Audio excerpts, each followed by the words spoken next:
Culture Soup, where tech, culture, and business collide. It's a podcast that spoons up everything hot from social media. I'm your host, Elle Michelle Smith, and each episode we bring you some of the most notable and not yet notable thought leaders in tech, business, and culture.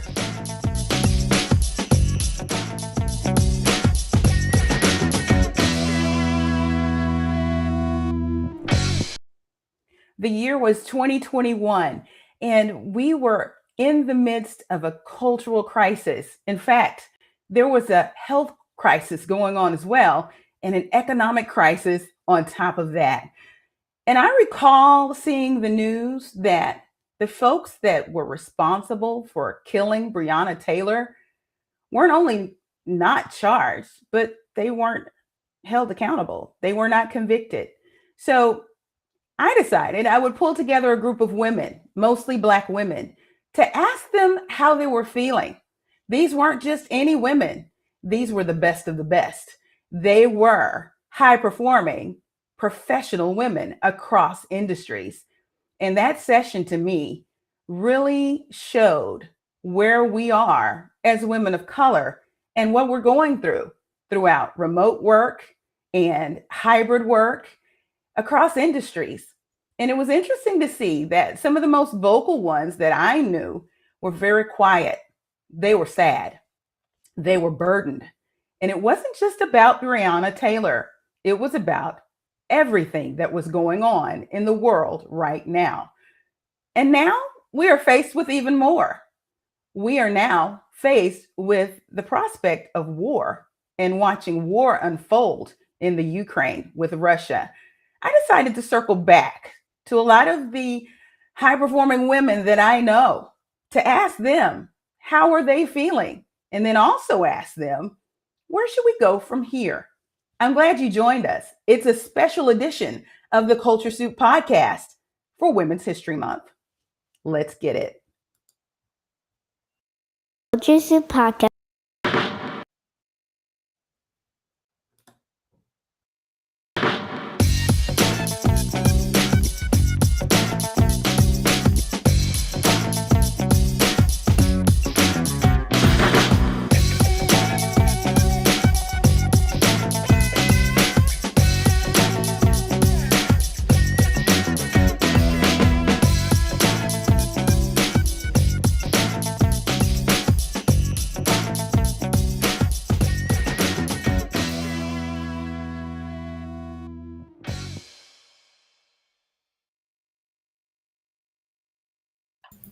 Awesome.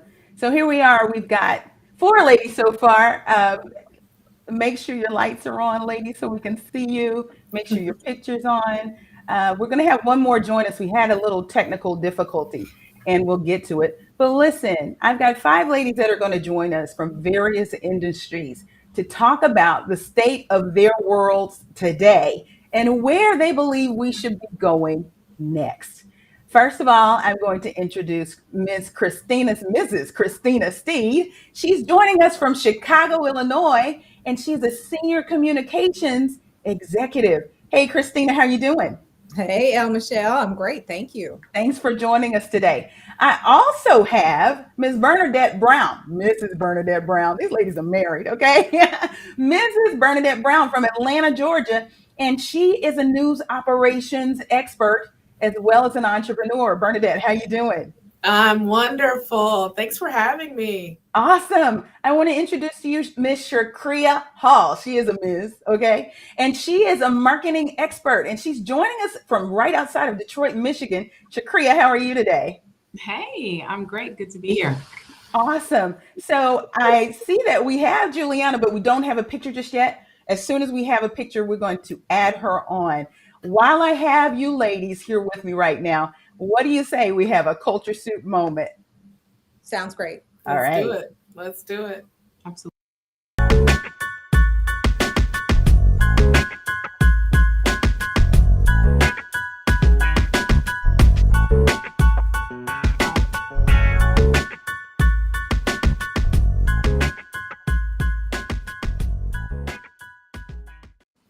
All right. So here's the deal. This morning, I woke up to disturbing TikTok. I like to watch TikTok. I get some news from TikTok. You got to check out if sources are real there, but this one was reliable. And it talked about two-time Olympic gold medalist and WNBA star Brittany Griner. She has been detained in Russia, so we know. Last time we've heard from her on social media, reports say was around February 5th. She is over in Russia. And we all know what's going on with Russia and the Ukraine right now.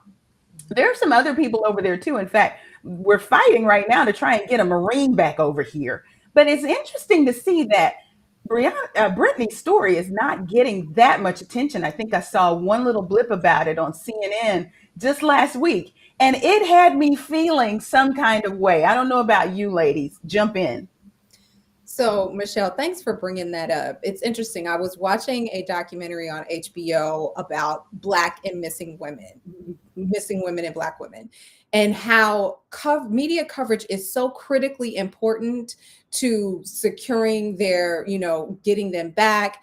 And to see this happening, my thought was similar. Like, why are we not seeing this more? If it were a member of the MBA, would it be a different story? So I think, there are a lot of implications here, how she is a part of the LGBTQ community and how they are received in Russia. So, there's a lot of different elements here, but yeah, that kind of came to mind in terms of the framing around, is it related to her identities as to why this is not getting enough media coverage? Yeah, and where is she? I think that we're at the point now where we want to see some of our leaders expressing that as well. Like, find her. Where is she? We have not heard from her. I do think this was a member of the NBA, it would be a different story. If this was, if she didn't look like one of us, it would be a different story.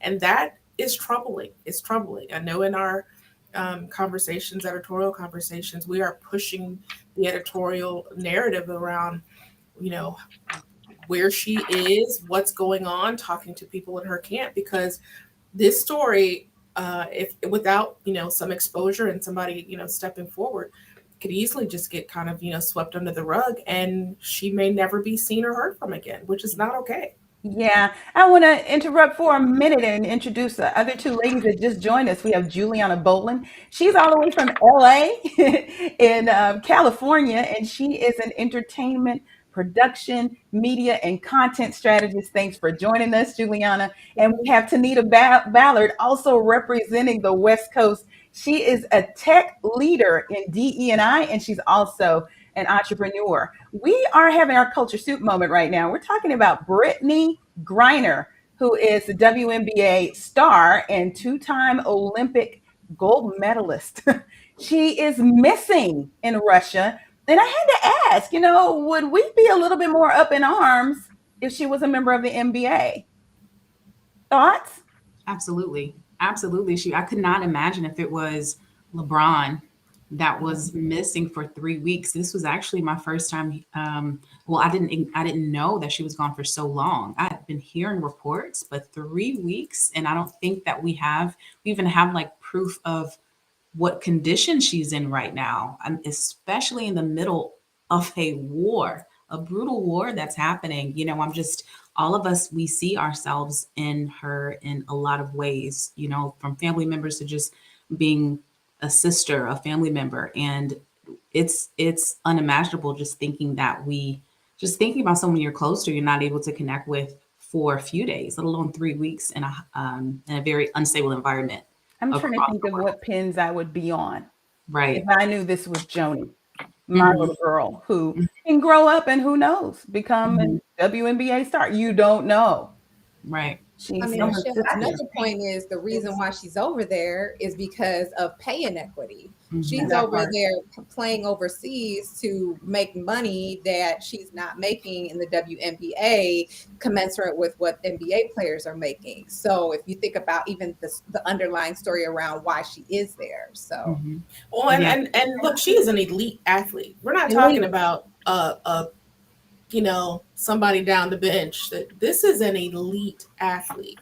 And you're right. Why does she have to be there in the first place? It's because women in the WNBA are making pennies on the dollar as it compares to their counterparts in the NBA. And I Yeah. believe I this is a absolutely great believe that that's example part of of- the reason why we're not hearing more of the conversation about her. But can we just go back to the idea that she's missing, and that it's a new conversation to mainstream America to be more aware of missing Black women? For starters, we're talking about a country that's still having to wrestle in their newsrooms about whether or not to put us on the news if we've been missing domestically. So the fact that we're like seeing this play out on a global stage in the horror of a war, perhaps it's a bit reductive on my part, but I see some parallels that I found really disturbing, and I'm just praying for her safe return. Definitely. I definitely agree. For me, it also adds traveling while Black. This is something that we have to deal with as being Black women, because at the end of the day, we're not given an even playing field. So we're saying all of her accolades. At the end of the day, she's American. It doesn't matter why she's over there, what she's doing. She needs to be found. She's missing. And just like the previous person mentioned, as far as missing Black women, at the end of the day, we need to advocate for each other, because it just seems like sometimes when something happens to one of us, it gets swept under the rug. And it's a new day and time that we're going to have to advocate to get our sister back home. I don't care about who she is, what she's done. She's missing. We haven't heard from her. We need to see her. And 3 weeks is way too long. It is. So, I was also thinking about like the reverse, if it were an NBA player, and how we as a community of Black women typically respond when we are in crisis. We are at the front lines saying, what is going on? Bring this person home. Why aren't we talking about this? It's usually us who are rallying behind, and so it's unfortunate that we're seeing this, we're not seeing the same rallying. Well, and this is part of the reason why I wanted to bring you ladies together. And this is before we knew that this was breaking news. This type of news hits us as Black women, as women of color, in a certain way, to where when we're in the middle of our workday, we still have to grin and bear it. We still have to go through our workday like nothing is happening. And suddenly we're revisited by the same feeling we got when we heard about Breonna Taylor. You agree? Can I just build on that and say, I haven't processed her disappearance yet. I've been nose to the grind trying to keep my face right on Zoom calls to do business. In the meantime, I'm seeing messages that this woman is not only missing, I'm seeing bombs being dropped on children's hospitals for a war I can't even quite really understand why it's happening. So as Black women, we process a whole lot more than what's happening to us. It's in our genes to care about the world, Yes. because whether it was by force or by nature, we're the world's caretakers. Yeah. So we're carrying a whole lot more than our own burdens right now. And I don't say that in a vacuum, because everyone, who's within an earshot or an eye shot, or these horrible images and things like that, they are as well. But right now we're talking about us. Yeah. So I just ask all of you, how are you dealing? Because the way that I'm dealing is that I haven't really processed anything yet. And I feel horrible for that, because I'm just frozen in my little corner of the world taking care of business. And I don't know if you can look feeling horrible about it. I think that's a part of the issue, is that when you're unable to process that, your body and your mind is keeping you safe, and it's okay. I'm in the news and I have to turn it off sometimes. Yeah. Because I cannot continually see the images and it not weigh on me. Or if it does, if I do see it and it does impact me, I'm very real and honest with my feelings. Sometimes I'm crying. Sometimes it hurts. Sometimes I'm in a struggle and in a stressful moment. There's a point at which we have to just let go of the idea of like, well, I should be able to bear this. It's tough right now. Yeah. It is tough. And that is part of the struggle that we have. Trying to just lift it all we got to put some of it down. Put some of it down, and it's difficult. And say, I'm hurting right now. It's hard. I can't see another bomb drop on a maternity hospital, or babies in the ICU, or Brittany Griner, or any of these things that we're seeing. It's painful, and we need to be open and enough to share that it's hurtful, even in high performing women. Yeah. Even as of this morning, add Ryan Coogler to the mix. Yeah. Exactly. Right. Oh my God. So tell the Get story his if own people money. don't know this story. He walks into a bank, right? Bank of America. Bank of America to He walked withdraw in. $12,000. He let the teller know, please don't count my money out in public, so I don't have to worry about getting bopped in the head as I leave. And the teller goes to talk to the manager, and the manager says, well, call the police. They assume he's a bank robber because of appearances and color. Let's do it 100. And then he is put into handcuffs and He walked wrote out. a note. He wrote a note on his withdrawal multimillionaire slip. who ushered through a $1 billion Marvel Disney franchise. He shouldn't have to wear that on his forehead, but just for notes. Yeah. Yeah. And you know what? You made a really excellent point, Juliana, when you said we are the world's caretakers. Because even this story about Ryan Coogler, who is definitely male, doesn't matter. We take responsibility as caretakers for our brothers too, let alone our other sisters, where there are a multitude of other kinds of women out there, and even the Ukrainians. I mean, we're looking at the border where Africans are trying to flee, and we're having to see on TikTok and social media that our African brothers and sisters can't make it across that line. And you know what? Shout out to Sarah Seidner, who is out there on the line right now, who flew out there particularly to shed light on the story. And you know what? She kind of embodies what we go through as Black women, because she was there during George Floyd. She was covering the pandemic. I mean, she's covered all of this stuff. She is us out there in the field. But here we are behind our computers doing remote work and feeling all of this.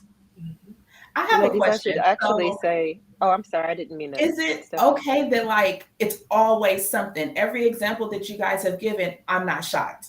It can happen to me going to the bank. Like and that's a weight, that's an additional weight that we have to carry when we're out in the streets. And that's why when I say I do diversity work, it doesn't stop when I close my laptop. I'm a Black woman that lives in Los Angeles, California.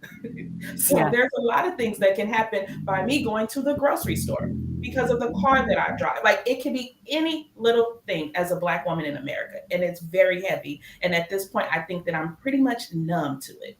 Yeah. That's exactly. May I actually, just for the sake of this conversation, that it doesn't make it any less institutional racism that the teller and the other bankers and the other police that hemmed up Ryan Coogler were Black.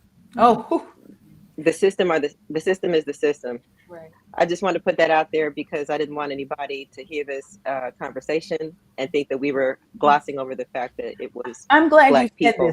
This is a conversation that I not only have in my book, No Thanks, 7 Ways to Say I'll Just Include Myself, but I just had this conversation with 130 something odd women who are in aerospace. And that is, when you're othered, it does not mean that you don't center whiteness. And the very fact that other people that look like Ryan Coogler assumed that he must be a robber means that in their world of even being othered, they centered something other than themselves, let alone Ryan. So it really is about the value you place on yourself and others. Yes. And it takes the others to center whiteness. What if we don't opt out? They can't just do it by themselves. And I was just going to say, going back to our sister, that's why we have to advocate for her. Because if we sit in our comfortable homes, live in our comfortable lives, who's going to look out for us? Right. In the event that something happens. So ladies, I gotta, you know what, we could probably talk all day about this stuff, but I gotta ask you the question at hand. where do we go from here as women of color, especially Black women, with all of this weighing on us? How do we, enact the self-care, recharge our batteries, and how do we therefore act moving forward? So I think this piece has been really is at the forefront of my mind lately, mainly because, as you said, we have so much that we're dealing with. We're still, although a lot of us were at the tail end of the pandemic, but for a long time now, we have been in a reactionary trauma loop. And I have, in many ways, had to take a step back to really decide what was a priority or over what was urgent, and to really decide what exactly I needed to take on and how to prioritize my health mentally, physically, emotionally, and spiritually. And so those things have really been hard, especially when we're all trying to excel at careers. We all have our personal goals. And so I had to really, in some ways I had to disconnect. I had to get off social media because, like I said, that trauma loop is so many stories, is so many things that we're dealing with that's just overwhelming on top of what we have as just human beings in our own personal lives. So that's one of the things. It's just disconnecting. And for me, like the prioritization piece, and really in terms of my career specifically, I've had to take a look at, like I don't want to lose myself. So not losing myself in the pursuit of that title, in the pursuit of the career, in the pursuit of that pay. And within doing that, I'm saying, okay, what am I willing to take and what am I not willing to take? And I really should not have to fight for my humanity at a workplace every day, especially in the midst of all that is happening. And so I think that's that has been the biggest and the first step for me is really making that plan of what it looks like not to lose myself in that pursuit. Mm. Yeah, that part of it is so key, because we have a huge responsibility and weight, and we're not comfortable yet with saying no to some things. We're not comfortable yet with just putting some things aside. That the part you mentioned about prioritization, we cannot do it all well. And there's a point at which we have to say, my health and my well-being is more important right now so that I can advocate and take care of the things that I need to. It's not necessarily just about a spa treatment and a day off. It's about understanding what's important to you so that you can do those things, so that you can fuel yourself for other things and other, missions and goals that you want to reach. But we don't celebrate ourselves enough for all we've done. We're always looking ahead at what else. And more is not better all the time. Mm. We have to think about what we need, do those things, and then we can add on, instead of I'm just going to do it all, and then put me on the back burner. That's because powerful. Our advocacy really does. It's not as impactful when we're not our best self. Yeah. Christina? I just want to celebrate the fact that the previous ladies have talked about self-care in a sense of doing inner work and prioritizing what's important in life and taking the time to listen to ourselves, listen to our lives, pay attention to our lives. Like, when is the last time you just really, instead of being in rote, just doing something from a routine, you're paying attention to your life?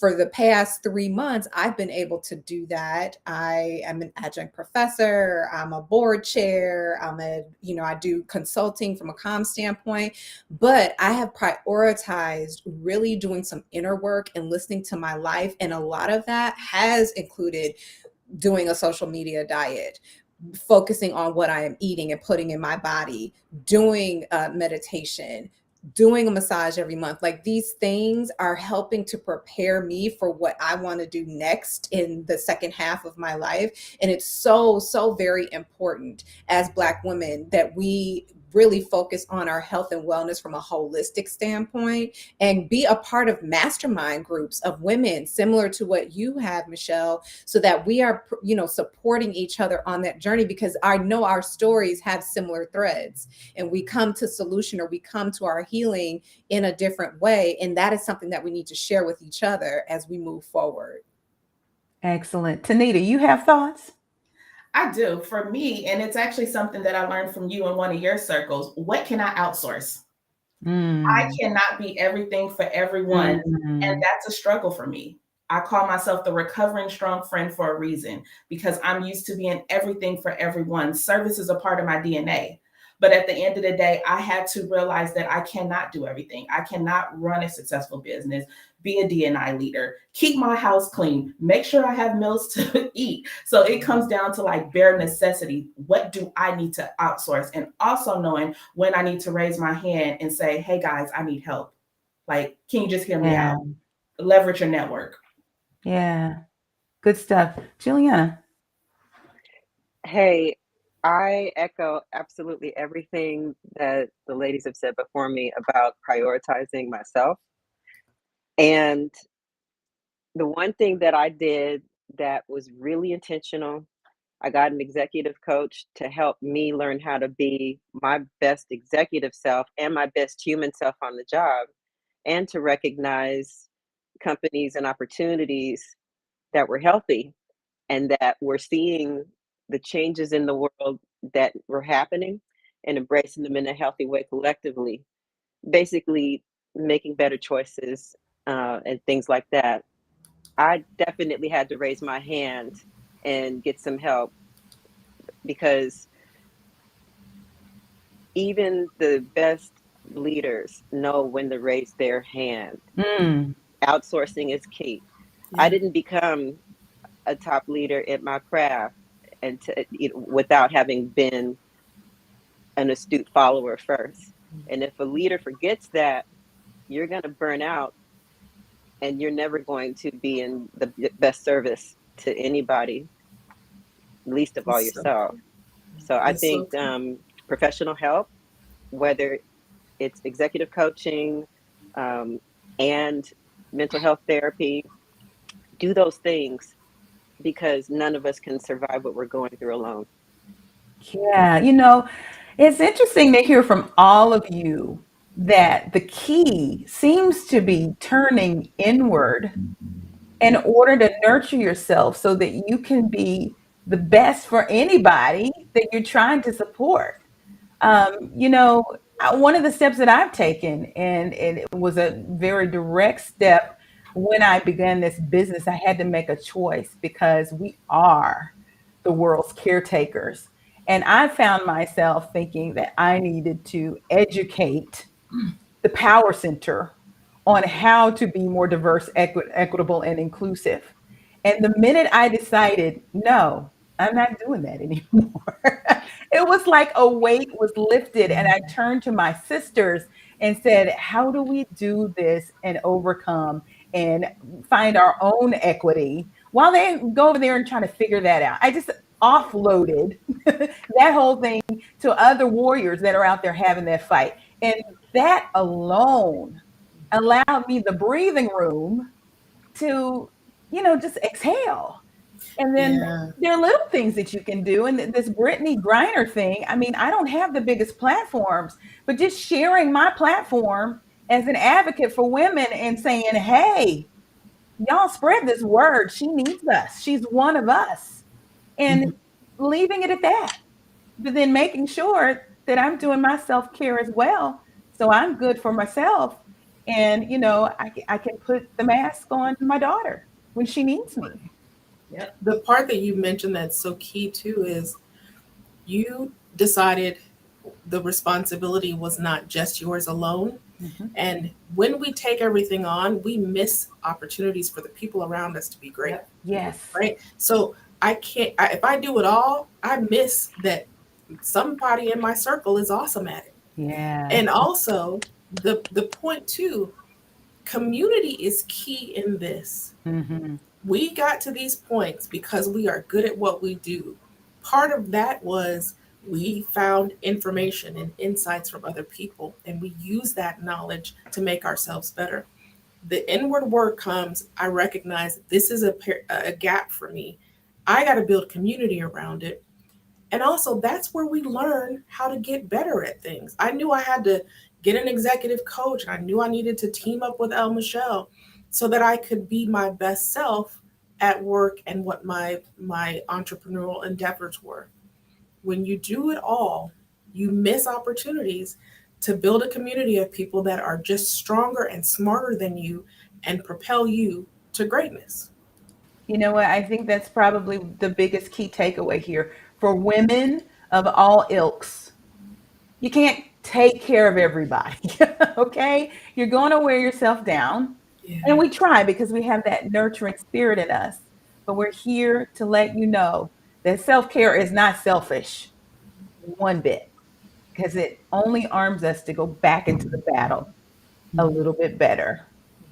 Ladies, this has been a wonderful conversation. I thank you so much for joining me on, you know what, this is kind of a historical moment because the Cornerstone Culture Soup podcast Thursday edition has never been live. We've usually done the Coaching Corner, which is that offshoot of the show. So I really appreciate you heralding womanhood, heralding Black womanhood and women of color everywhere. Listen, ladies, take care of yourselves wherever you are in the United States of America and beyond. I thank each and every one of you for joining us for the Culture Soup podcast. I'll see you online. Bye. Thank you. Bye. Thank you.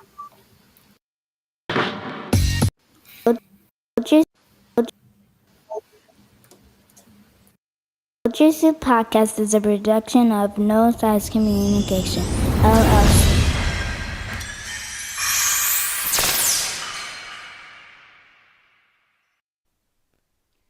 The Culture Soup Podcast is a registered trademark of No Silos Communications, LLC.